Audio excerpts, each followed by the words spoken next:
It's your boy, yadiiiig, 4 eyes, 2 G's, and before we get into the video for today guys, please make sure to like, subscribe, and follow your boy on all social medias for more. But on to today's topic, and with the release of Kids See Ghosts over the weekend, I thought it would be a good time to revisit some of their history together, and see how the two's work from the 808s and Heartbreaks era, both separate and together, has helped to shape hip-hop today. And it's important to remind everyone that in discussing Kanye's work on 808s, I am also indirectly referencing Kid Cudi also, as we all know how influential he was to the direction of that album, with Kanye in an interview saying, quote unquote, "Me and Cudi are the originators of the style, everything else is just Zara and H&M. The first aspect I want to discuss is Lyrical Direction. When A Kid Named Cudi and 808s came out in 2008, they helped to open up hip-hop and explore themes in the mainstream that were often not portrayed commonly within rap. Specifically focusing on 808s, thematically it revolved around notions of despair, loss, and a sense of misdirection in one's life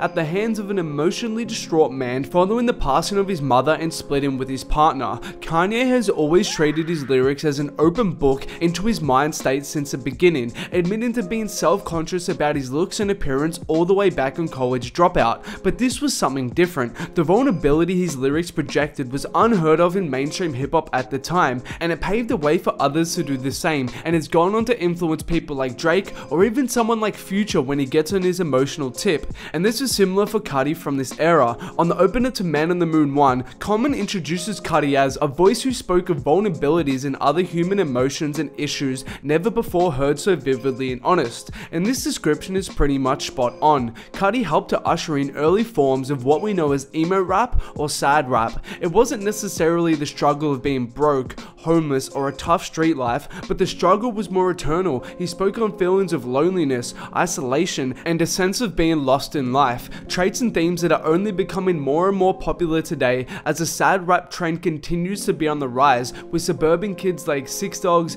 Lil Xan, and even the late Lil Peep expressing their internal struggle with loneliness and depression. Cudi laid the blueprint for themes like these to be discussed within hip-hop, and between the two's work throughout this era, they have gone on to influence generation after generation to feel more comfortable in being more open, honest, and vulnerable in hip-hop. Moving on, dark and atmospheric are two buzzwords that are commonly thrown around in hip-hop today to describe many of the sounds that are being put forth by acts like Future, Drake, and Travis, with moody, heavy production often as their backdrop, and this style was largely introduced by 808s. Drawing inspiration from a vast array of genres to conjure up its sound, the end result was a blend of pop, R&B, electronic, and hip-hop, all in one to create a listen that was one of a kind. From the dreary pianos on Bad News to the chilling synths on Coldest Winter, it was melancholy, it was dark, but it still had ethereal qualities that made each instrumental glisten. And as we've seen acts like Drake and The Weeknd go on to craft this alternative R&B genre with moody and somber production,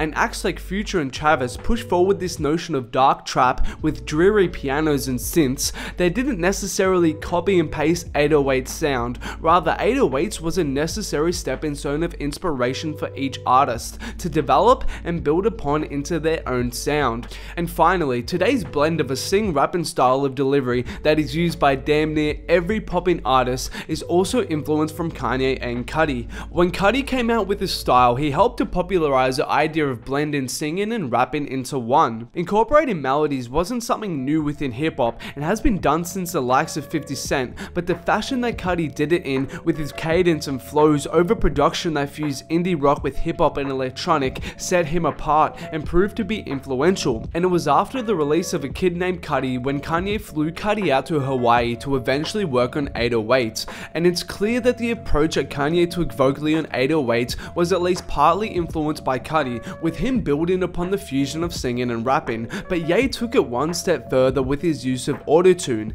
Again, autotune wasn't something new at the time, with artists like T-Pain using it in huge smash hits, but it was his use of autotune that set him apart. The emotion he bled through it and the rumble it gave his voice added a twist to its use. It wasn't necessarily being used to correct his voice, rather it was being used to add another dimension and feeling to his vocals. Kanye and Cudi's influence vocally has gone on to spawn a whole generation of auto-tuned sing rappers, and has been a point of reference for inspiration for everybody, from your Travis Scotts to your Lil Yachty's. And as you can see, from lyrics to production to delivery, the two's work from the 808s era, both separately and band together has proven to be extremely influential in all facets of hip hop and has gone on to continue impacting generation after generation of hip hop artists.